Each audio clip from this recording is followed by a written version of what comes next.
안녕하십니까. 인생의 모진 풍파를 견뎌내고 이제는 잔잔한 호숫가에 앉아 지난날을 반추하는 우리 중장년 여러분. 오늘 저는 가슴 깊이 묻어두었던 지독하게 시린 성장통 하나를 꺼내어 보려 합니다. 여러분의 기억 속에도 차마 누구에게도 말하지 못한 달빛 아래 부서지던 비밀 하나쯤은 숨겨져 있지 않으신지요.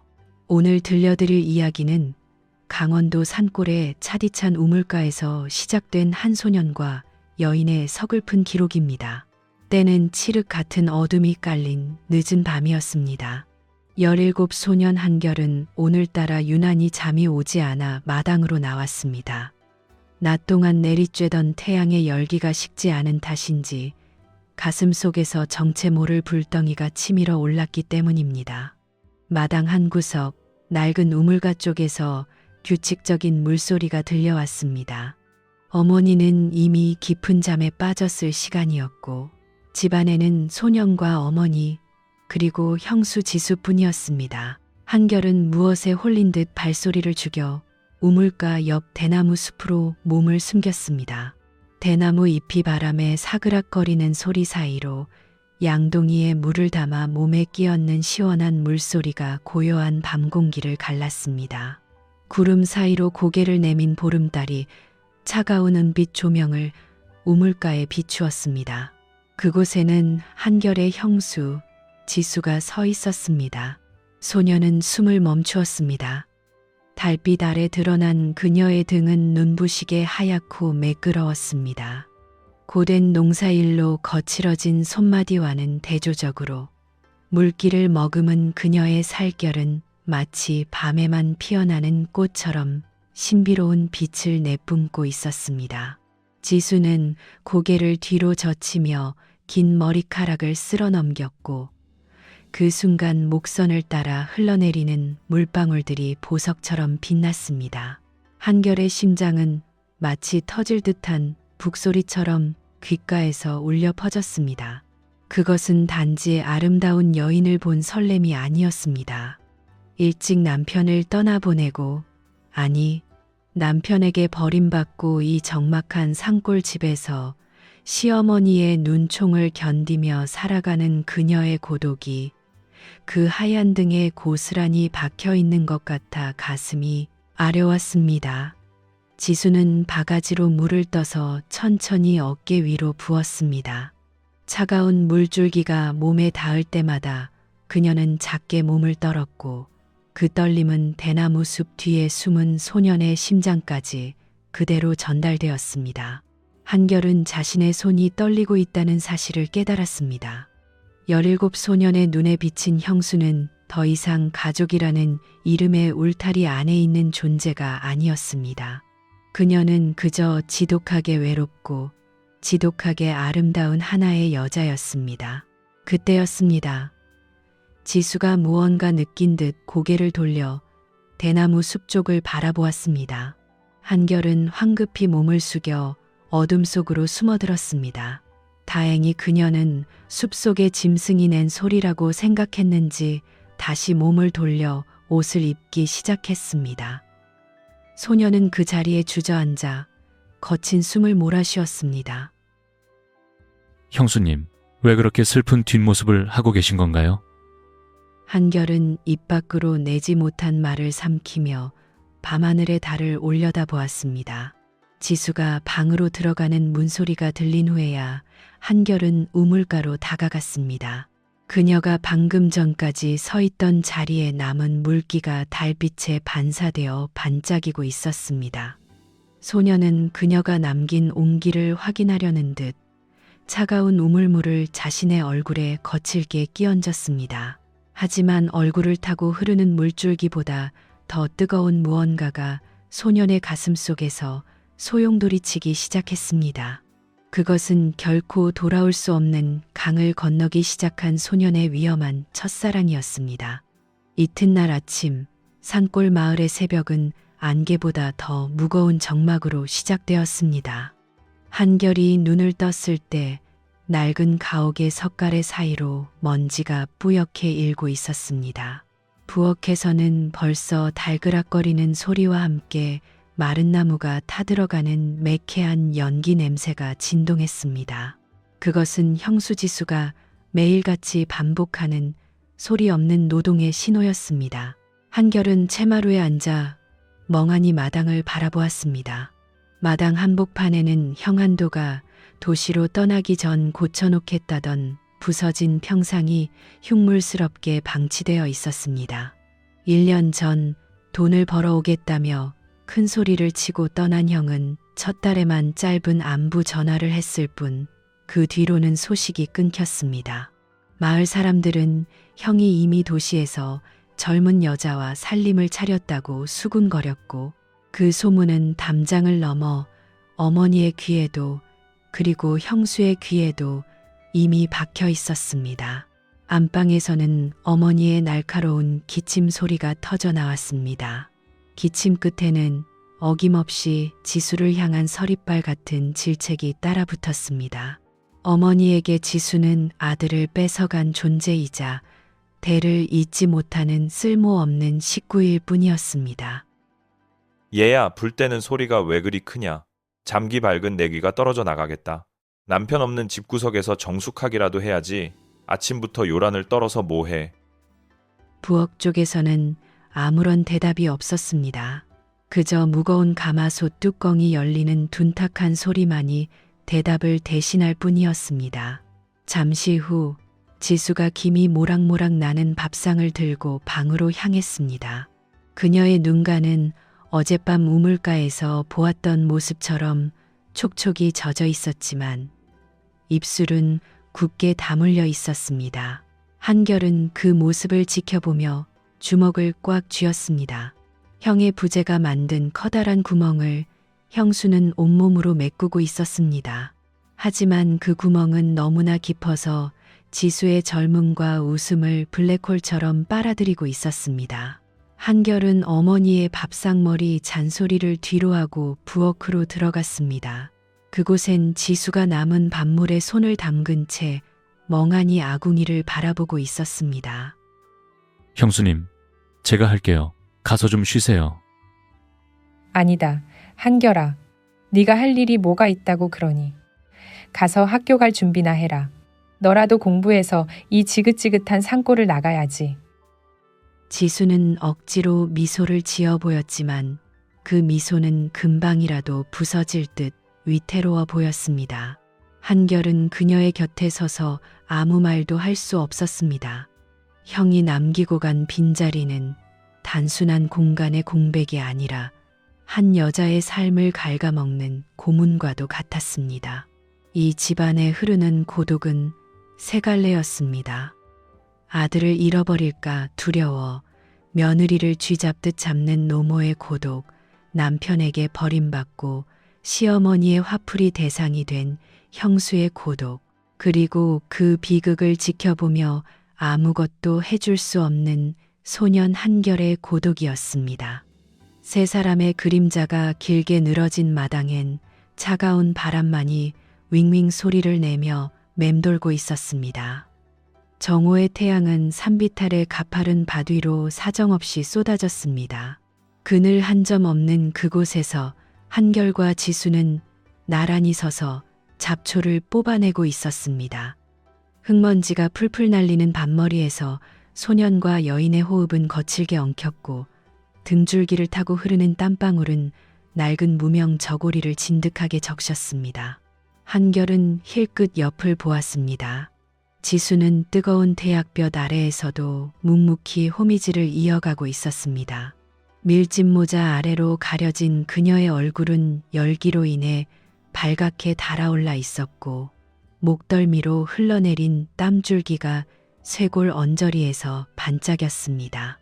그 모습을 보자 한결은 가슴 한구석이 간질거리는 묘한 기분에 사로잡혔습니다. 형수님, 좀 쉬었다 해요. 이러다 정말 쓰러지겠어요. 한결이 걱정스러운 마음에 지수의 손목을 살짝 붙잡았습니다. 순간 뜨거운 살결이 맞닿자 두 사람 사이에는 정전기가 인 듯 미묘한 기류가 흘렀습니다.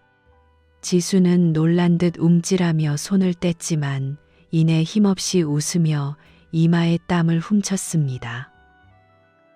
괜찮다. 한결아. 이 일마저 안 하면 내 머릿속이 너무 시끄러워서 견딜 수가 없거든. 몸이 고단해야 잠이라도 들지 않겠니? 그녀의 대답은 가시처럼 한결의 가슴을 찔렀습니다.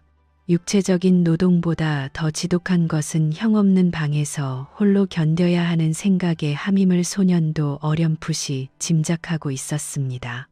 지수는 다시 허리를 숙여 흙을 파헤쳤습니다. 한결은 그녀의 곁에서 더 열심히 호미질을 했습니다. 내가 더 많이 움직이면 형수가 조금이라도 덜 힘들지 않을까 하는 순박한 마음이 소년의 팔뚝에 힘을 불어넣었습니다. 잠시 후 지수가 일어서다 어지러운 듯 비틀거렸습니다. 한결은 본능적으로 그녀의 허리를 단단히 받쳐 안았습니다. 소년의 넓은 가슴에 여인의 가냘픈 어깨가 푹 파묻혔습니다. 지수의 몸에서는 땀 냄새와 섞인 희미한 비누 향이 났고 한결의 코끝을 자극했습니다. 지수는 한결의 품에 기대어 가쁜 숨을 몰아쉬었습니다. 밭 위를 스쳐 지나가는 마른 바람 소리만이 정막을 깨우던 그 순간 두 사람은 서로의 심장 소리가 들릴 만큼 가까워졌습니다. 지수는 소년의 단단해진 팔 근육과 뜨거운 체온을 느끼며 문득 세월이 흘렀음을 실감했습니다. 코흘리게였던 시동생은 어느새 자신을 지탱해 줄 만큼 늠름한 남자의 채취를 풍기고 있었습니다. 지수는 서둘러 몸을 바로 세우며 옷매무새를 다듬었습니다. 한결의 손은 여전히 공중에 머물러 있었고 소년의 눈빛은 당혹감과 애틋함으로 뒤섞여 흔들리고 있었습니다. 산비탈 아래로 마을 풍경이 멀리 보였습니다. 평화로워 보이는 그곳에 소음이 들리지 않을 만큼 두 사람의 반머리 위에는 무겁고도 뜨거운 땀방울의 침묵만이 내려앉았습니다. 마을 어귀의 커다란 느티나무 아래는 언제나 입방아를 보는 사람들로 붐볐습니다. 그곳은 정보가 흐르는 통로인 동시에 누군가의 삶을 난도질하는 도살장이기도 했습니다. 장날을 맞아 읍내에 다녀온 박서방의 입에서 시작된 이야기는 삽시간에 마을 전체로 번져나갔습니다. 한결은 학교 수업을 마치고 돌아오는 길에 느티나무 아래를 지나게 되었습니다. 평소 같으면 가볍게 인사를 건넸을 동네 안악들이 한결을 보자마자 약속이라도 한 듯 입을 다물며 눈치를 살폈습니다. 그 부자연스러운 침묵 속에 담긴 은밀한 조롱과 동정을 소녀는 본능적으로 감지했습니다. 한결이 모퉁이를 돌았을 때 담장 너머로 낮은 목소리들이 흘러나왔습니다. 그것은 형 한도에 관한 소문이었습니다. 형이 도시의 어느 공장에서 만난 여자와 살림을 차렸으며 그 여자가 벌써 아이를 가졌다는 구체적인 내용까지 덧붙여져 있었습니다. 심지어 지수가 아이를 낳지 못해 한도가 도망치듯 떠난 것이라는 악의적인 추측까지 섞여 있었습니다. 소녀는 피가 거꾸로 솟는 기분이었습니다. 집으로 달려가는 한결의 발걸음이 무거웠습니다. 마당에 들어서자 우물가에서 빨래를 하던 지수의 뒷모습이 보였습니다. 평소보다 더 작고 가냘퍼 보이는 그녀의 어깨가 힘없이 들썩이고 있었습니다. 이미 소문은 이 집안까지 스며든 모양이었습니다. 형수님, 그 사람들 말 다 거짓말이에요. 형은 곧 돌아올 거예요. 믿지 마세요. 한결은 지수의 곁으로 다가가 떨리는 목소리로 말했습니다. 하지만 지수는 고개를 들지 못했습니다. 빨래통에 담긴 남자의 옷가지들을 비틀어 짜는 그녀의 손마디가 하얗게 질려 있었습니다. 지수의 눈물이 툭 하고 빨랫물 위로 떨어져 작은 파문을 일으켰습니다. 아니 한결아. 그게 사실이라 해도 나는 원망할 자격이 없단다. 대를 잇지 못하는 여자는 죄인이나 다름없으니까. 그게 이 마을의 법이잖니. 지수는 젖은 손으로 얼굴을 가리며 흐느꼈습니다. 그녀의 절망은 형의 배신보다도 자신을 죄인으로 몰아세우는 세상의 시선에 더 깊게 뿌리박혀 있었습니다. 안방에서는 어머니가 소문을 들었는지 벽에 머리를 닿으며 통곡하는 소리가 들려왔습니다. 소년 한결은 그 아수라장 같은 슬픔의 한복판에서 지수를 보았습니다. 남편에게 버림받고 시어머니에게 정죄당하며 마을 사람들의 구경거리가 된 여자. 한결은 세상 모두가 그녀를 손가락질하더라도 자신만은 그녀를 지켜내겠노라 다짐했습니다. 그것이 비극의 시작이 될 줄은 꿈에도 모른 채 소년의 연민은 그렇게 지독한 사랑의 형태를 갖추어 가고 있었습니다. 오후가 되자 하늘은 금방이라도 무너질 듯 낮게 내려앉았습니다. 습한 바람이 대나무 숲을 거칠게 훑고 지나가더니 이내 굵은 빗줄기가 함부로 쏟아지기 시작했습니다. 한결은 들판에서 일을 마치고 돌아오던 길에 마을 어귀 오두막 처마 밑으로 몸을 피했습니다. 그곳엔 이미 비에 젖은 형수 지수가 몸을 웅크린 채 서 있었습니다. 좁은 처마는 쏟아지는 장대비를 막아내기엔 역부족이었습니다. 들이치는 빗물에 두 사람의 어깨는 금세 젖어들었고 한결은 지수가 추위에 몸을 떨고 있다는 것을 느꼈습니다. 낡은 오두막의 처마 밑 불과 한 뼘도 안 되는 좁은 공간에서 두 사람의 팔이 살짝 맞닿았습니다. 지수는 화들짝 놀라며 거리를 두려 했지만 한결은 오히려 그녀의 어깨를 조심스럽게 감싸 안으며 자기 쪽으로 끌어당겼습니다. 형수님, 졌잖아요. 그냥 제 옆에 가만히 계세요. 한결의 목소리는 빗소리에 섞여 낮게 깔렸지만 그 속엔 흔들림 없는 결연함이 담겨 있었습니다. 지수는 소년의 단단한 팔에 의지한 채 고개를 숙였습니다. 그녀의 젖은 머리카락에서 떨어진 빗방울이 한결의 손등을 타고 흘렀습니다. 좁은 공간을 가득 채운 것은 흙냄새 섞인 빗소리와 두 사람의 거친 숨소리뿐이었습니다. 한결아, 사람들이 보면 어쩌려고 그러니. 나는 이제 아무래도 상관없지만 너까지 손가락질밖에 하고 싶지 않구나. 지수는 힘겹게 입을 뗐지만 차마 한결의 눈을 바라보지는 못했습니다. 그녀의 목소리에는 세상에 대한 두려움과 자신을 지켜주려는 소년에 대한 미안함이 뒤섞여 있었습니다. 하지만 한결은 지수의 어깨를 감싼 손에 더욱 힘을 주었습니다. 그 순간만큼은 마을의 흉흉한 소문도 어머니의 매서운 질책도 빗막 넘어 먼 세상의 일처럼 느껴졌습니다. 빗줄기는 더욱 거세져 앞이 보이지 않을 정도로 사방을 가렸습니다. 폐쇄된 공간과도 같은 처마 밑에서 한결은 지수의 가냘픈 떨림을 온몸으로 받아냈습니다. 소년의 가슴 속에서는 그녀를 향한 연민이 뜨거운 보호 본능으로 타올랐습니다. 지수 역시 자신을 감싸 안은 소년의 넓은 어깨에서 오랫동안 잊고 지냈던 온기를 느꼈습니다.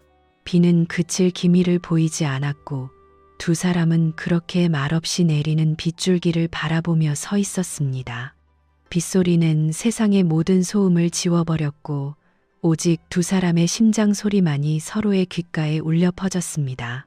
그것은 위태롭고도 애틋한 차마 위로라고 부르기엔 너무나 뜨거운 침묵이었습니다.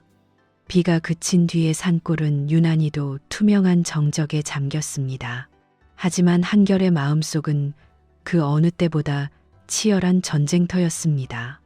처마 밑에서 느꼈던 형수의 가냘픈 떨림과 살결의 온기는 지워지지 않는 낙인처럼 소년의 가슴에 깊게 새겨졌습니다. 이제 한결은 자신의 감정이 단순한 동정심이 아니라는 사실을 더는 속일 수 없었습니다. 한결은 학교에 가서도 책장의 글씨가 아닌 지수의 젖은 눈망울과 달빛 아래 빛나던 하얀 등을 떠올렸습니다. 동급생들의 웃음소리는 멀게만 느껴졌고 소년의 시선은 늘 마을로 향하는 산등성이에 머물렀습니다. 17 세상이 정해놓은 도덕과 금기보다는 눈앞에 고통받는 여인을 향한 열망이 더 뜨겁게 타오르는 나이였습니다. 방과 후 한결은 집으로 돌아가는 길에 산기슭에 핀 이름 없는 들꽃들을 보았습니다. 평소라면 무심히 지나쳤을 풍경이었지만 소녀는 잠시 멈춰서서 가장 빛깔이 고운 꽃 한 송이를 꺾었습니다.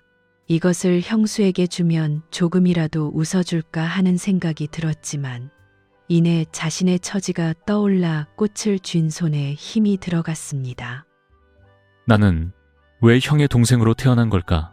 왜 하필 그녀의 가족이어야만 하는 걸까? 한결은 입술을 깨물며 꺾은 꽃을 바닥에 떨어뜨렸습니다. 자신이 품은 이 감정은 발설하는 순간 집안을 풍비박산 낼 독약과 같다는 것을 소년도 어렴풋이 알고 있었습니다. 하지만 지수를 향한 연정은 억누를수록 잡초처럼 무성하게 자라나 소년의 이성을 갉아먹었습니다. 집에 도착하자 마당에서 콩을 고르고 있는 지수가 보였습니다.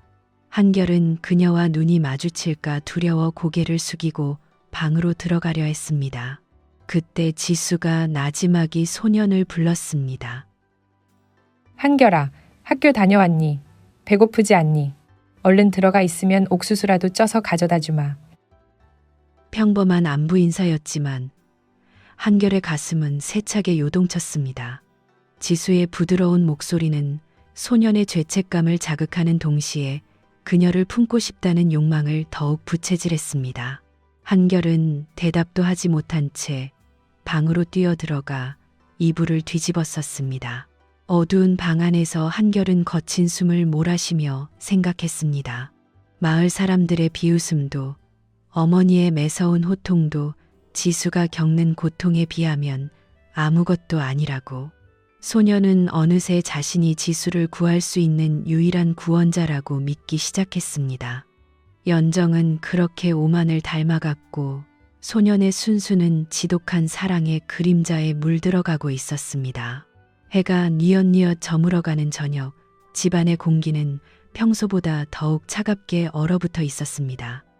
형 한도에게서 아무런 소식도 없다는 사실이 확인될 때마다 어머니의 분노는 애먼 지수에게로 쏟아졌습니다. 어머니에게 지수는 이제 며느리가 아니라 아들의 앞길을 막고 집안의 불운을 몰고 온 업보와 같은 존재였습니다.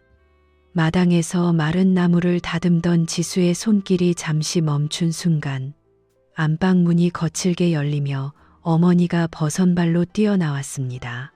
노모의 얼굴은 분노와 도끼로 가득 차 있었고 손에는 낡은 빗자루가 들려 있었습니다.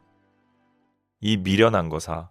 너 때문에 내 아들이 집에도 못 오고 밖으로 겉도는 거 아니냐. 애라도 하나 낳았어 봐라. 한도가 저렇게 나돌았겠느냐고. 지수는 고개를 떨군 채 아무 말도 하지 못했습니다. 노모의 매서운 질책은 화살이 되어 지수의 가슴에 박혔습니다. 어머니는 그것으로도 분이 풀리지 않는지 지수가 다듬던 나물 바구니를 발로 걷어찼습니다. 사방으로 흩어지는 나물들처럼 지수의 자존감도 바닥에 팽개쳐졌습니다. 입이 있으면 말 좀 해봐라. 너 같은 게 우리 집안에 들어와서 풍비박산이 났어. 차라리 죽어버리든지 아니면 내 아들 앞길 막지 말고 당장 꺼지란 말이다. 지수는 바닥에 흩어진 나무를 줍기 위해 무릎을 꿇었습니다. 그녀의 가냘픈 손등 위로 굵은 눈물방울이 떨어졌습니다. 소리 없는 오열은 보는 이의 가슴을 미어지게 했지만 어머니의 눈에는 그저 가증스러운 몸짓으로 보일 뿐이었습니다. 학교에서 돌아오던 한결은 대문 밖에서 이 참혹한 광경을 모두 지켜보았습니다. 소년의 눈동자가 분노로 번뜩였습니다. 한결은 가방을 내팽개치고 마당으로 뛰어들어와 지수의 앞을 가로막았습니다. 어머니, 그만 좀 하세요. 형수님이 무슨 잘못을 했다고 이러시는 거예요? 형이 안 오는 게 왜 형수님 탓입니까? 한결의 외침에 어머니는 당황한 듯 멈칫했습니다. 하지만 이내 배신감 섞인 눈빛으로 아들을 쏘아보았습니다. 지수는 한결의 옷자락을 잡으며 힘없이 고개를 가로저었습니다. 자신 때문에 모자 사이가 틀어지는 것을 원치 않는다는 간절한 몸짓이었습니다. 어머니는 씩씩거리며 방으로 들어가 버렸고 마당에는 정적보다 무서운 흐느낌만이 남았습니다. 한결은 무릎을 꿇고 앉아 지수의 떨리는 어깨를 조심스럽게 감싸 안았습니다. 지수의 눈물은 멈추지 않았고 소녀는 그녀의 슬픔을 온몸으로 느끼며 다짐했습니다.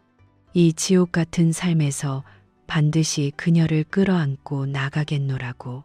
며칠 뒤 읍내에 큰 장이 서는 날이 밝았습니다. 어머니는 몸이 좋지 않다며 누워버렸고 지수에게 장에 가서 필요한 물건들을 사오라는 심부름을 맡겼습니다.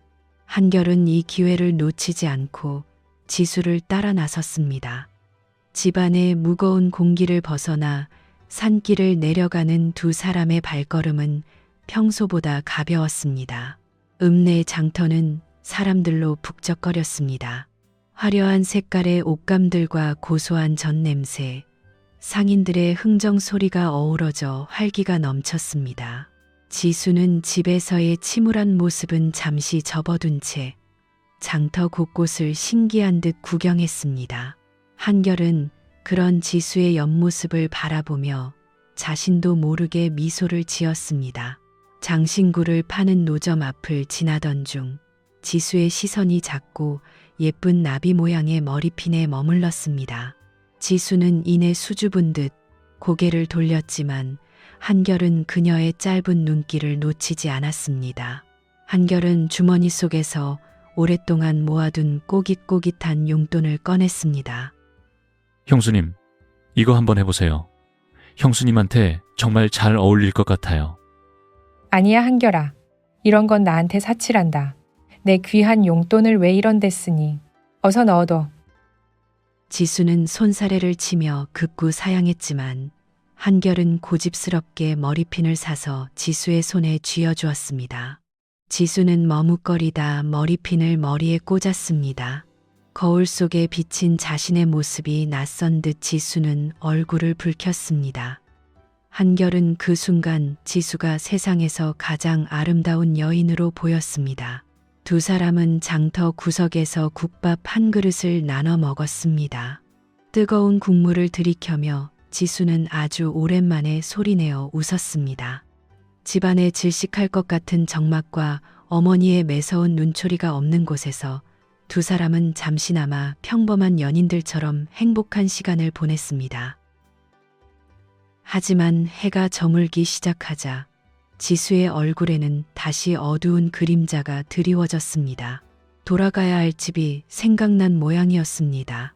지수는 머리핀을 조심스럽게 빼서 수건에 싸 주머니 깊숙이 넣었습니다. 그것은 집안에서는 결코 허락되지 않을, 오직 장터에서만 존재할 수 있었던 찰나의 꿈이었습니다. 산길을 올라오는 내내 두 사람은 말이 없었습니다. 한결은 지수의 주머니 속에 담긴 그 작은 머리핀이 그녀를 위로해 주기를 바랐습니다. 마을 어귀에 도착하자 다시 익숙한 어둠이 그들을 맞이했습니다. 한결은 지수의 뒷모습을 보며 언젠가 그녀가 장터에서처럼 활짝 웃으며 살 수 있는 날을 반드시 만들어 주겠노라. 다시 한번 마음속으로 외쳤습니다. 며칠 뒤 우체부의 오토바이 소리가 적막한 마당을 울렸습니다. 수취인은 형수 지수가 아닌 어머니 앞으로 온 편지였습니다. 발신인의 이름을 확인한 어머니는 떨리는 손으로 봉투를 뜯었습니다. 그것은 1년 가까이 소식 한자 없던 형 한도가 보낸 편지였습니다. 하지만 반가움도 잠시, 편지를 읽어내려가던 어머니의 안색은 잿빛으로 변했습니다. 어머니는 방바닥을 치며 통곡하기 시작했습니다. 소식을 듣고 달려온 한결과 부엌에서 일하던 지수가 안방으로 모여들었습니다. 방 한가운데 던져진 편지 위에는 몇 장의 빳빳한 지폐와 함께 서늘한 글자들이 적혀 있었습니다. 형은 도시에서 만난 여자와 이미 살림을 차렸으며 곧 아이가 태어날 것이니 지수와의 관계를 정리해달라는 내용이었습니다. 한결은 편지를 낚아채 읽어내려갔습니다. 분노로 인해 종이를 쥔 손이 부르르 떨렸습니다. 형은 미안하다는 말 대신 지수에게 자유롭게 살길 바란다는 무책임한 말로 이별을 통보했습니다. 그것은 축복이 아니라 오갈 데 없는 여인을 벼랑 끝으로 떠미는 사형 선고나 다름없었습니다. 자유라니요.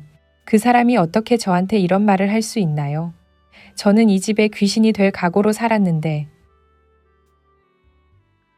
지수는 힘없이 벽에 기댄 채 중얼거렸습니다.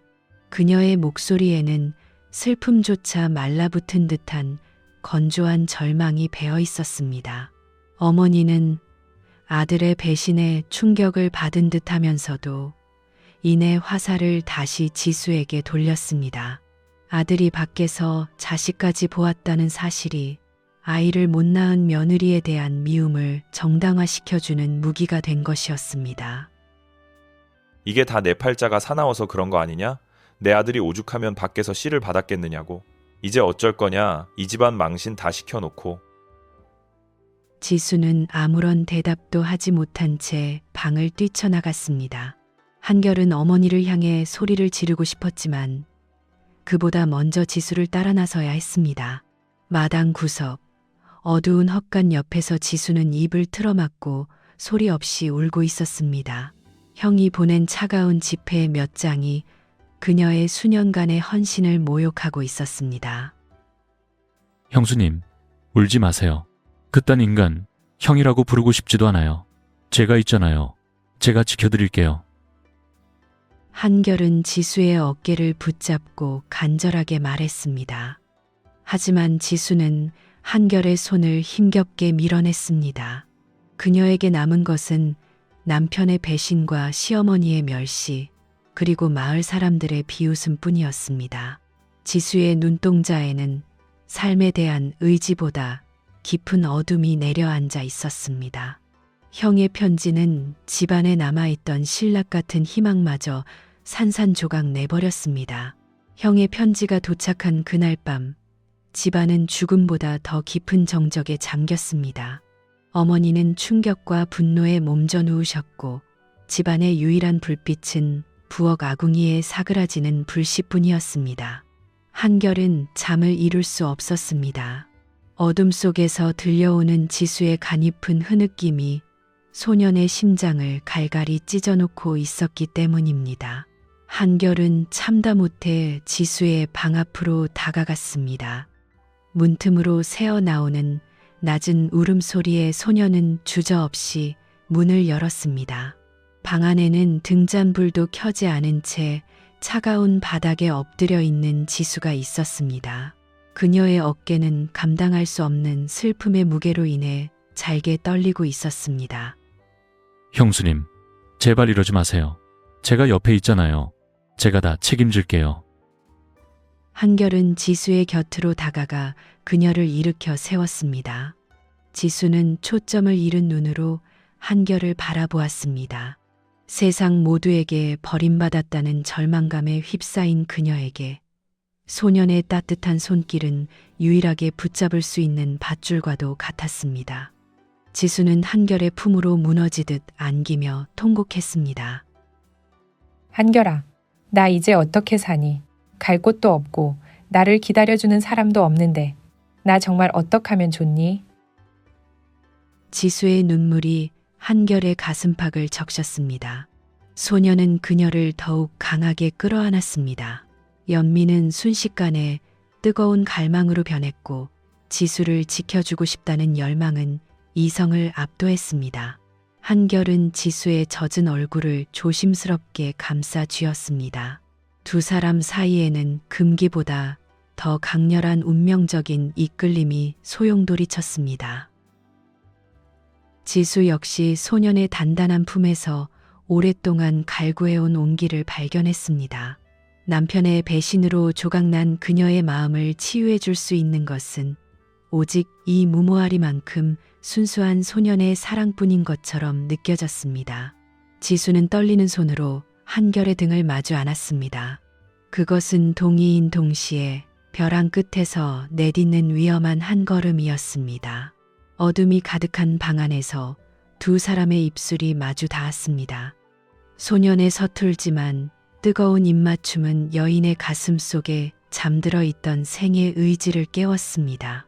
도덕도 윤리도 가족이라는 이름의 굴레도 그 순간만큼은 빛바랜 옛 이야기에 불과했습니다. 오직 서로의 거친 숨소리와 요동치는 심장 박동만이 방 안을 가득 채웠습니다. 결국 두 사람은 넘어서는 안 될 선을 넘고 말았습니다. 그것은 죄악이었지만 동시에 버림받은 두 영혼이 서로를 구원하기 위해 선택한 마지막 비명이기도 했습니다. 창밖으로 구름에 가린 달빛이 희미하게 비쳤습니다. 지수는 한결의 품 안에서 눈을 감으며 흐느꼈습니다. 기쁨이 아닌 앞으로 다가올 시련에 대한 두려움과 차마 말로 다 못할 서글픈 위로가 뒤섞인 눈물이었습니다. 폭풍 같았던 밤이 지나고 맞이한 아침은 잔인할 만큼 평온했습니다. 낡은 창호지 문 사이로 스며드는 새벽빛이 방 안을 비추자 한결은 옆에 누운 지수의 얼굴을 가만히 내려다 보았습니다. 어젯밤의 흔적은 지울 수 없는 현실이 되어 두 사람 사이에 놓여 있었습니다. 소년의 가슴 속에는 그녀를 품었다는 형언할 수 없는 애틋함과 형의 아내를 범했다는 서늘한 죄책감이 뒤엉켜 소용돌이쳤습니다. 지수는 인기척에 눈을 떴지만 차마 한결과 눈을 맞추지 못했습니다. 그녀는 서둘러 옷매무새를 다듬으며 자리에서 일어났습니다. 거울 속에 비친 자신의 모습이 마치 낯선 죄인처럼 보였는지 지수는 떨리는 손으로 얼굴을 감싸 쥐었습니다. 어젯밤의 위로가 씻을 수 없는 낙인이 되어 돌아온 순간이었습니다. 한결아, 우리는 이제 어쩌면 좋니? 내가 죽을 죄를 지었구나. 너를 이런 지옥으로 끌어들여서 정말 미안하다. 지수의 목소리는 금방이라도 끊어질 듯 가냘팠습니다. 그녀의 눈망울에는 자책과 공포가 가득 차 있었습니다. 한결은 그런 지수의 손을 단단히 붙잡았습니다. 소년의 눈빛은 어젯밤보다 더욱 단단해져 있었습니다. 죄책감의 무게보다 그녀를 잃을지도 모른다는 두려움이 더 컸기 때문입니다. 형수님, 아니, 지수야. 미안해하지 마세요. 이건 형수님 잘못이 아니에요. 내가 선택한 거고 내가 책임질 일이에요. 세상 사람들이 뭐라고 해도 제가 당신 곁에 있을게요. 한결은 처음으로 형수라는 호칭 대신 그녀의 이름을 마음속으로 부르며 다짐했습니다. 하지만 지수는 고개를 저으며 소년의 손을 부드럽게 밀어냈습니다. 방문 너머로 들려오는 어머니의 마른 기침 소리가 마치 두 사람의 죄를 꾸짖는 천둥 소리처럼 들려왔습니다. 그날 이후 두 사람 사이에는 묘한 긴장감이 감돌았습니다. 밥상머리에서 숟가락이 부딪히는 소리조차 조심스러웠고 서로의 시선이 마주칠 때마다 약속이라도 한 듯 고개를 돌렸습니다. 하지만 그 짧은 찰나의 눈맞춤 속에는 어쩔 수 없는 갈구와 애틋함이 서려 있었습니다. 어머니는 아무것도 모른 채 지수에게 다시 구박을 시작했지만 한결은 더 이상 예전처럼 분노만 하지 않았습니다. 오히려 그 매서운 질책을 묵묵히 견디는 지수를 보며 속으로 피눈물을 삼켰습니다. 죄책감은 독약처럼 소년의 영혼을 갉아먹었지만 지수를 향한 사랑은 그 독을 마시고 자라나는 기형적인 꽃처럼 더욱 짙은 향기를 내뿜고 있었습니다. 마을의 밤은 일찍 찾아왔고 집안의 공기는 여전히 살얼음판 위를 걷는 듯 위태로웠습니다. 어머니가 일찍 잠자리에 드신 후 집안에는 오직 풀벌레 소리와 소슬바람에 흔들리는 대나무 소리뿐이었습니다. 한결은 방 안에서 책을 펴놓고 있었지만 정신은 온통 마당 너머 우물가로 향해 있었습니다. 그때 바가지가 양동이에 부딪히는 둔탁한 소리가 정적을 깨뜨렸습니다. 한결은 소리 없이 방을 나와 우물가로 향했습니다. 그곳엔 지수가 무거운 물통을 들어 올리려 애쓰고 있었습니다. 며칠 전 밭일하다 다친 손목이 아직 아문 것 같지 않았습니다. 지수는 다친 손목을 감싸주며 작게 신음했고 한결은 지체 없이 다가가 그녀의 손에서 밧줄을 낚아채듯 가져갔습니다. 한결아, 자지 않고 왜 나왔니? 어서 들어가라. 어머니 깨시면 어쩌려고 그러니? 지수는 당황한 듯 주변을 살피며 속삭였습니다. 하지만 한결은 대답 대신 묵묵히 두레박을 우물 깊숙이 던졌습니다. 물방울이 튀어오르는 소리가 유난히 크게 들렸습니다. 소년의 팔 근육이 달빛 아래에서 단단하게 솟아올랐고 지수는 그 듬직한 뒷모습을 보며 복잡한 감정에 휩싸였습니다. 손목도 안 좋으면서 왜 혼자 물을 길어요? 앞으로 밤에 물 쓸 일 있으면 꼭 저를 부르세요. 아니, 제가 알아서 채워놓을게요. 한결은 길어 올린 물을 큰 항아리에 쏟아부었습니다. 지수는 소년의 젖은 등허리를 바라보며 입술을 깨물었습니다. 죄책감이 다시금 고개를 들었지만 자신을 위해 기꺼이 어둠 속으로 나와준 소년의 존재는 그녀에게 유일한 안식처였습니다. 지수는 조심스럽게 다가가 수건으로 한결의 이마에 맺힌 땀을 닦아주었습니다. 찰나의 순간 두 사람의 시선이 공중에서 얽혔습니다. 우물가의 고인 물에 반사된 달빛이 두 사람의 얼굴을 희미하게 비추었습니다. 한결은 지수의 가녀린 손을 붙잡았습니다. 거칠어진 그녀의 손마디를 하나하나 어루만지는 소년의 손길은 더없이 조심스럽고 애틋했습니다. 고맙다, 한결아. 그런데 나는 자꾸 무섭구나. 이 달빛이 너무 밝아서 우리의 죄가 세상에 다 드러날까봐. 그게 너무 두려워. 지수의 목소리가 떨려왔습니다. 한결은 그녀를 안심시키려는 듯 붙잡은 손에 힘을 주었습니다. 소녀는 알고 있었습니다. 이 우물가는 이제 단순히 물을 내는 곳이 아니라 두 사람만이 공유하는 비밀의 성역이라는 것을요. 지수는 한결의 가슴에 머리를 살짝 기댔고 소녀는 그녀의 머리카락에서 나는 은은한 비누 향을 맡으며 이 위태로운 평화가 영원하기를 간절히 바랐습니다. 대지 위로 쏟아지던 열기가 가시고 사방에 짙은 어둠이 내려앉았습니다. 눅진한 습기가 공기 중에 머물러 숨이 막힐 듯한 한여름 밤이었지만 소년과 여인의 심장에는 그보다 더 뜨거운 열망이 들끓고 있었습니다.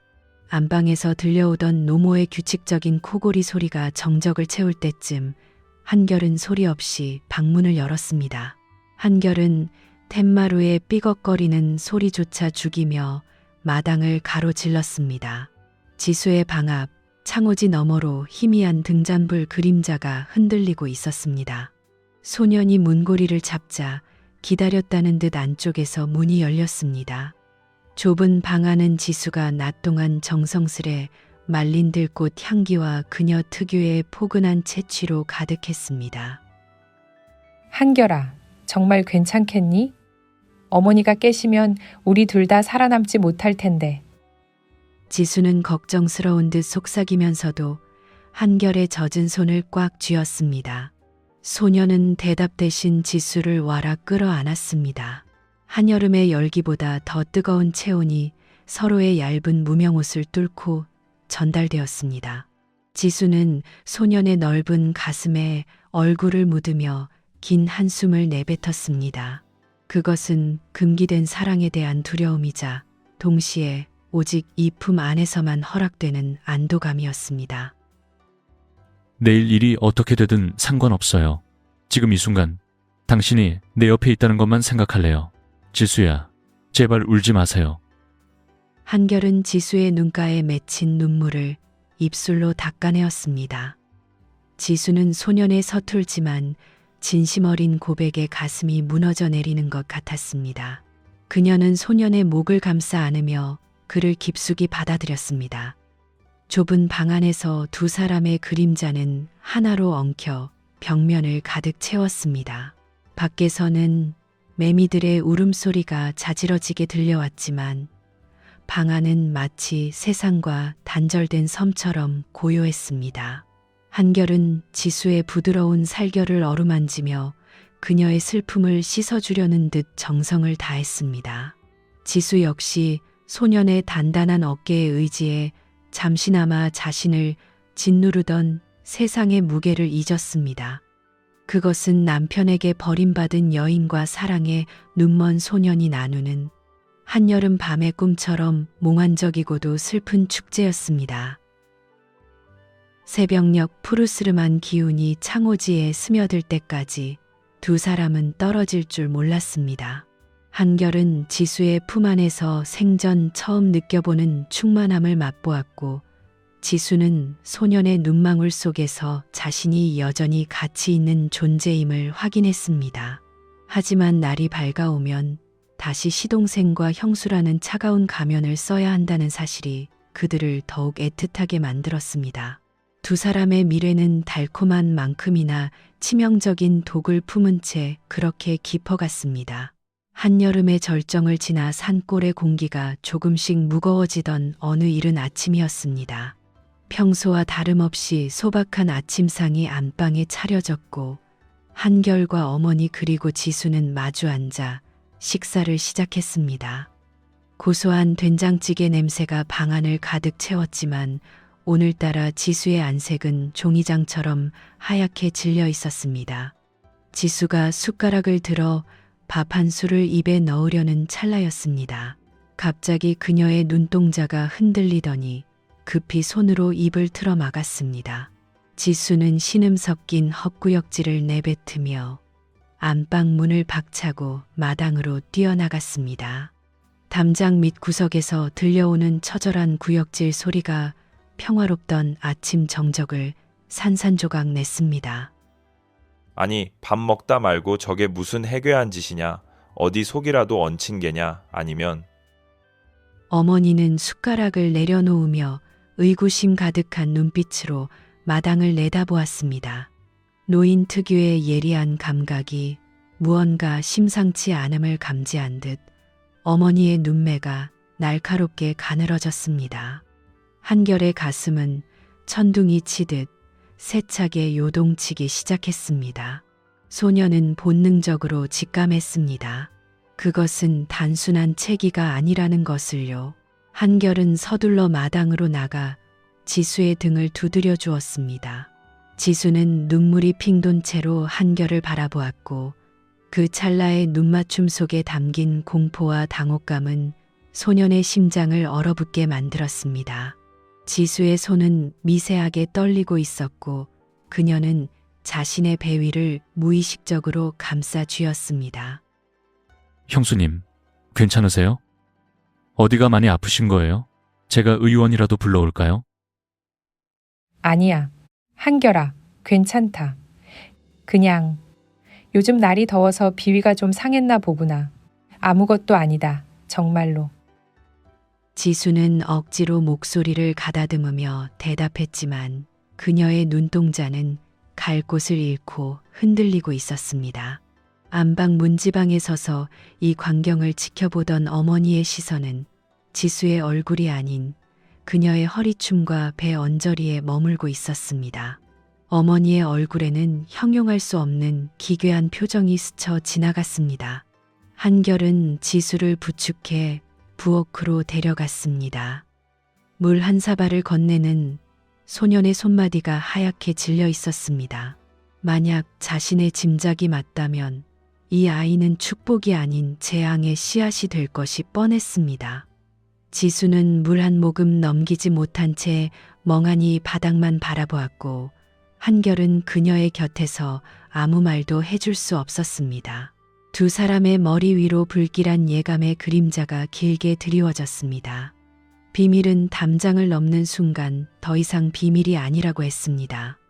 지수의 몸에 나타난 작은 변화들은 산골 마을 안악들의 예리한 눈을 피하지 못했습니다. 평소보다 넉넉한 옷을 입고 밭일 중에 자주 헛구역질을 하며 낯빛이 누렇게 뜬 지수의 모습은 마을 느티나무 아래 가장 뜨거운 이야깃거리가 되었습니다. 한결은 학교를 오가는 길에 마을 사람들의 시선이 전과는 확연히 달라졌음을 느꼈습니다. 전에는 동정이나 조롱 섞인 눈길이었다면 이제는 무언가 추잡한 것을 들춰내려는 듯한 음험하고 끈적한 시선들이었습니다. 한결이 지나갈 때마다 안악들은 끼리끼리 어깨를 맞대고 귓속말을 나누다 소년이 가까이 오면 약속이라도 한 듯 입을 꾹 다물었습니다. 어느 날 오후 한결은 집으로 돌아오던 길에 마을 공동 우물가에서 빨래를 하던 박서방댁과 김처녀의 대화를 듣게 되었습니다. 담장 너머로 들려오는 그들의 목소리는 날카로운 칼날처럼 한결의 심장을 파고들었습니다. 박서방댁은 빨래를 방망이로 내리치며 주변을 살핀 뒤 은밀하게 입을 뗐습니다. 떠난 지 1년이 넘은 남편은 소식도 없는데 홀로 남은 여편네의 배가 불러오는 게 말이 되느냐며 혀를 찼습니다. 김처녀는 그 말이 맞다며 맞장구를 쳤고 혹시 읍내 장터에서 만난 뜨내기 사내의 씨가 아니냐는 악의적인 추측까지 내뱉었습니다. 한결은 눈앞이 캄캄해졌습니다. 소문은 이미 걷잡을 수 없이 퍼져나가 지수를 부정한 여인으로 몰아세우고 있었습니다. 소녀는 당장이라도 담장을 뛰어넘어 그들의 입을 막고 싶었지만 그럴수록 진실은 더 선명하게 드러날 뿐이라는 것을 알고 있었습니다. 한결은 주먹을 꽉 쥔 채 핏발선 눈으로 집을 향해 달렸습니다. 마당에 들어서자 지수는 마을 사람들의 시선을 의식한 듯 고개를 푹 숙인 채 구석에서 나무를 다듬고 있었습니다.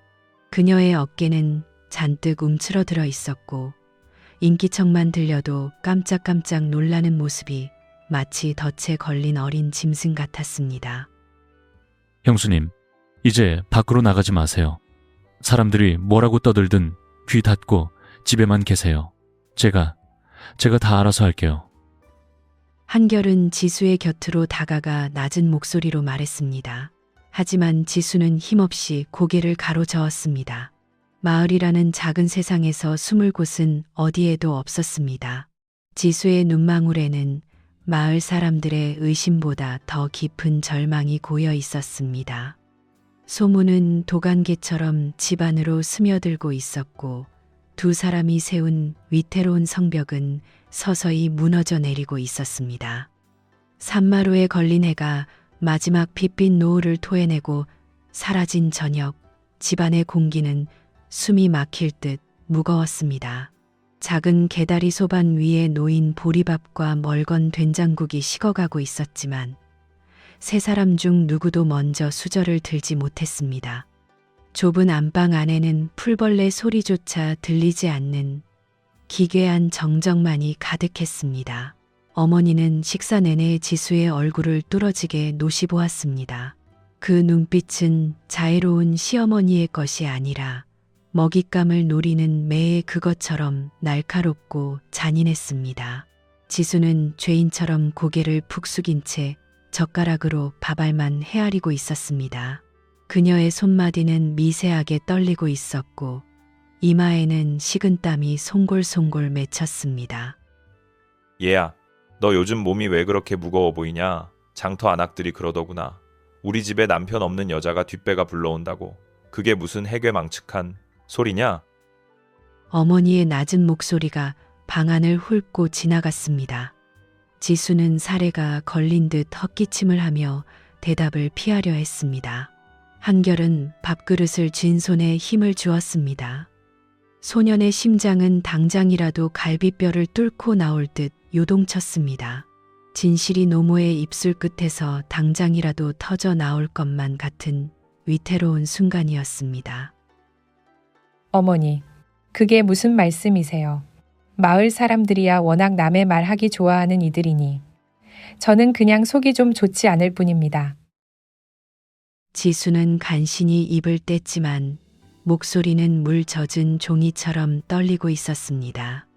어머니는 피식하고 헛웃음을 지었습니다. 그 웃음소리는 칼날이 바위에 긁히는 소리처럼 서늘했습니다. 어머니는 숟가락을 탁 소리가 나게 내려놓으며 한결과 지수를 번갈아 쳐다보았습니다. 속이 좋지 않은 게 아니라 집안 망신을 시키려는 게지. 내가 내 눈빛만 봐도 다 안다. 도대체 누구시냐? 어떤 놈이 남의 집 귀한 며느리를 이 모양으로 만들었냐 말이다. 어머니의 고함이 좁은 방 안을 뒤흔들었습니다. 지수는 결국 참았던 울음을 터뜨리며 바닥으로 무너져 내렸습니다. 한결은 당장이라도 그 아이는 제 아이입니다라고 외치고 싶었지만 지수가 밑바닥에서 소년의 옷자락을 필사적으로 붙잡았습니다. 자신만은 살려달라는 혹은 너까지 죽이지 말라는 그녀의 간절한 무언의 외침이었습니다. 저녁상은 발길질에 채인 듯 엉망이 되었습니다. 어머니는 가슴을 쥐어뜯으며 통곡했고 지수는 바닥에 이마를 다시며 용서를 빌었습니다. 한결은 그 아수라장 속에서 아무것도 할 수 없는 자신의 무력함에 피눈물을 흘렸습니다. 폭풍은 이미 시작되었고 두 사람의 위태로운 사랑은 거대한 파도 앞에 선 촛불처럼 위태롭게 일렁이고 있었습니다. 폭풍우가 휩쓸고 간 뒤의 밤은 유난히도 깊고 고요했습니다. 어머니는 지쳐 잠드셨는지 건너방에선 간헐적인 신음소리만 들려올 뿐이었습니다. 한결은 뜬 눈으로 밤을 지새우며 백마루에 앉아 있었습니다. 그때 부엌 쪽에서 희미한 불빛이 새어나왔습니다. 형수 지수가 밤늦게 불을 지펴 무언가를 준비하고 있었습니다. 한결이 다가가자 지수는 정성스럽게 쌀을 씻어 밥을 안치고 있었습니다. 평소보다 더 많은 양의 쌀을 씻는 그녀의 뒷모습은 차분하다 못해 정갈해 보이기까지 했습니다. 한결은 가슴 한구석이 서늘해지는 것을 느꼈습니다. 지수는 소년이 다가온 것을 알면서도 고개를 돌리지 않은 채 묵묵히 불꽃을 응시했습니다.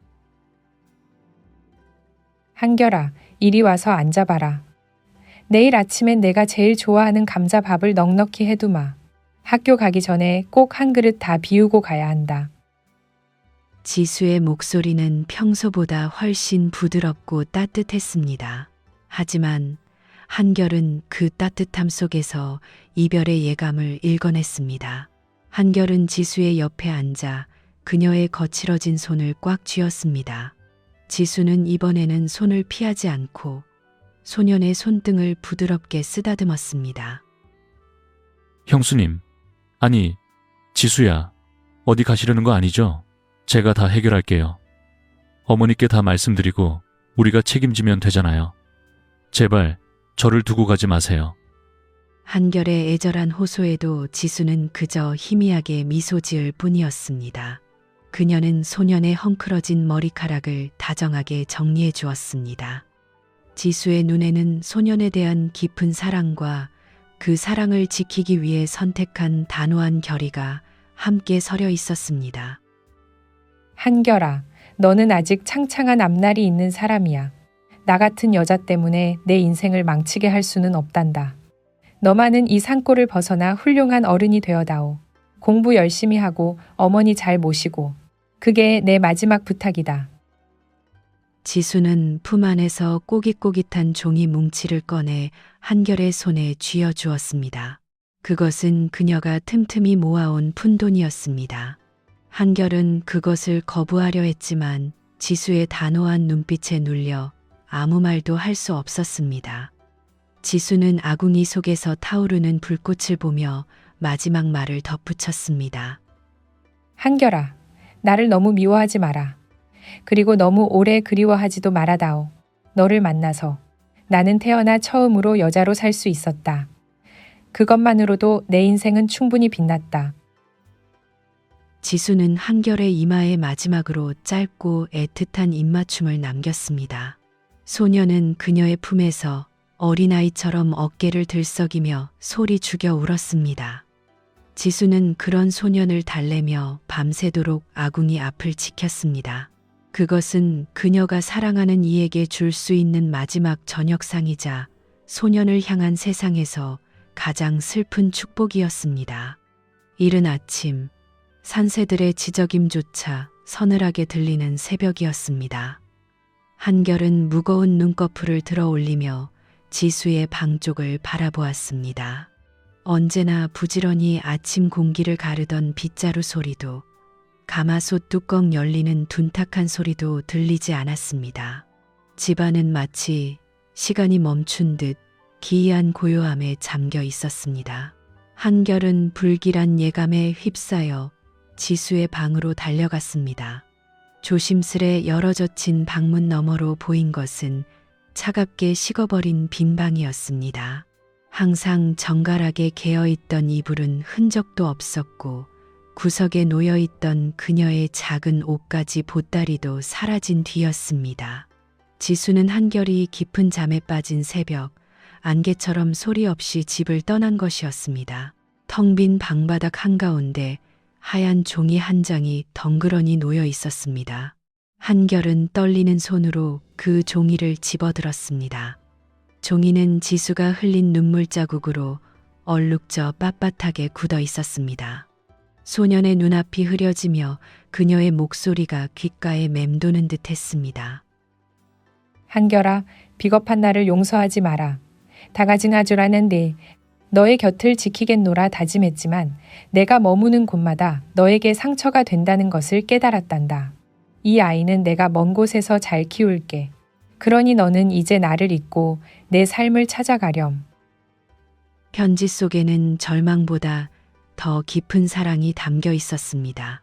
지수는 한결이 짊어지게 될 세상의 비난을 차마 견딜 수 없어 모든 죄를 짊어지고 스스로 유랑의 길을 택한 것이었습니다. 한결은 편지를 가슴에 품고 마당으로 뛰쳐나갔습니다.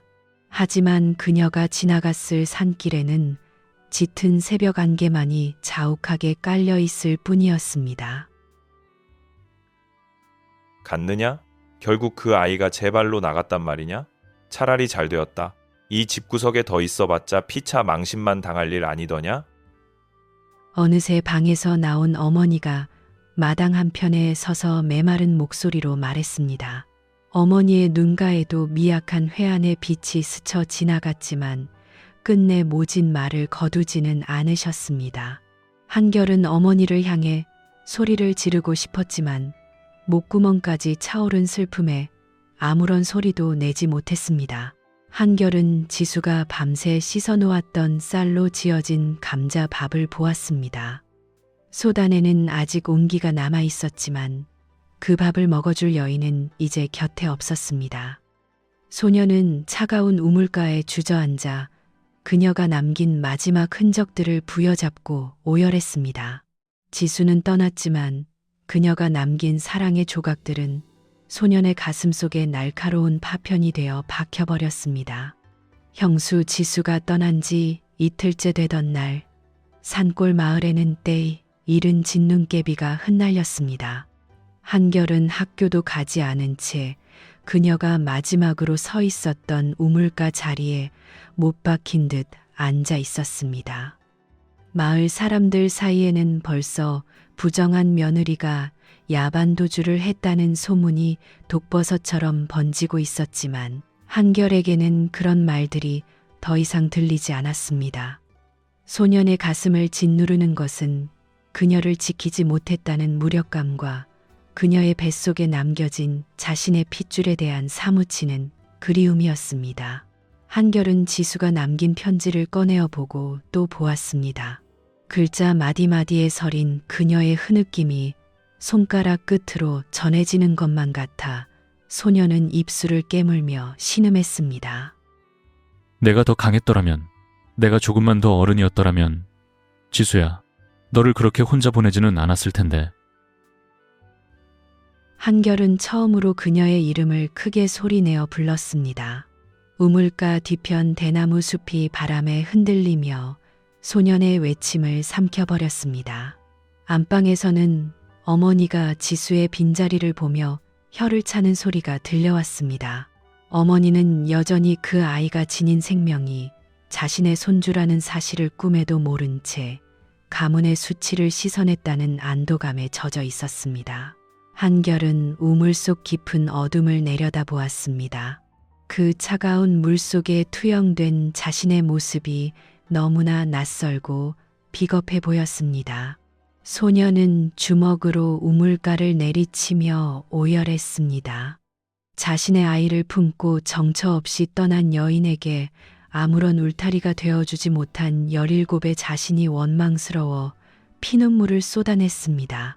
울음소리는 진눈깨비 섞인 겨울바람에 실려 산등성이를 넘어갔습니다.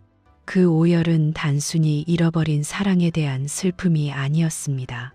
그것은 세상의 금기를 사랑으로 이겨내지 못한 소년의 참회이자 억지로 어른이 되어야만 하는 가혹한 성장의 통증이었습니다.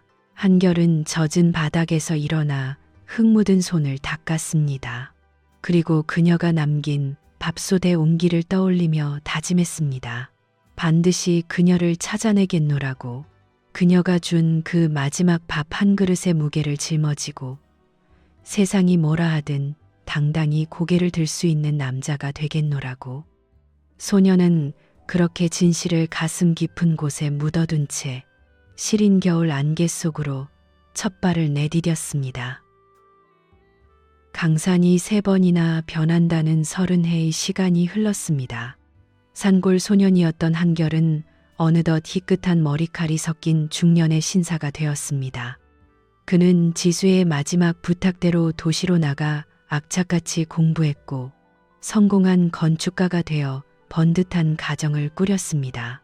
하지만 화려한 도시의 빌딩 숲 사이에서도 그의 마음 한구석엔 언제나 물기를 머금은 우물가와 대나무 숲의 사그락거리는 소리가 환청처럼 머물러 있었습니다.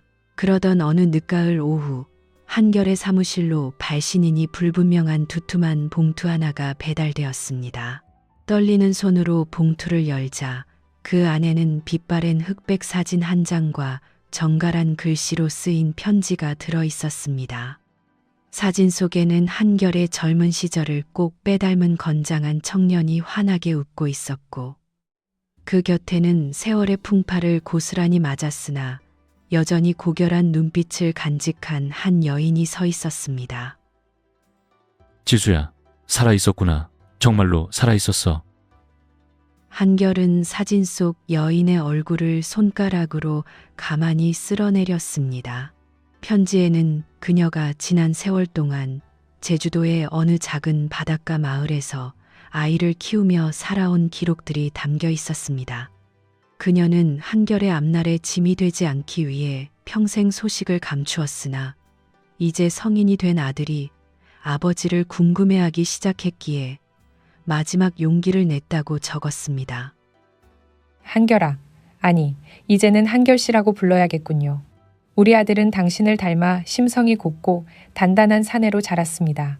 당신이 보내준 그 밤의 위로 덕분에 나는 외롭지 않은 30해를 보낼 수 있었습니다. 편지를 읽어내려가던 한결의 눈에서 뜨거운 눈물이 툭 하고 떨어졌습니다.